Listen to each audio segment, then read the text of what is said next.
Top down approach होती है एक, और एक होती है बॉटम अप, जैसे हम अभी इंडक्टिव डिडक्टिव पढ़ रहे थे। तो टॉप डाउन का मतलब है, टॉप डाउन का मतलब क्या है, attend to the overall meaning, यानी आप ओवरऑल मीनिंग एक जस्ट एक सार निकाल रहे हैं किसी कहानी से, किसी कविता से, या जिस भी टेक्स्ट से एक। What does bottom up mean? अब इन्होंने टॉप डाउन खुद से बता दिया और बॉटम अप आपसे और मुझसे पूछ लिया। कैसे देखें फिर? पहला ऑप्शन है focus on asking short answer type questions.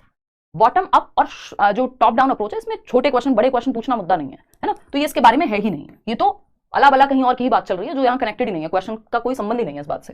Focus on the gist of the text and abstract ideas, यानी जो सार है, जस्ट है, जैसे आप मूवी का जो सार है वो 2 मिनट में आके।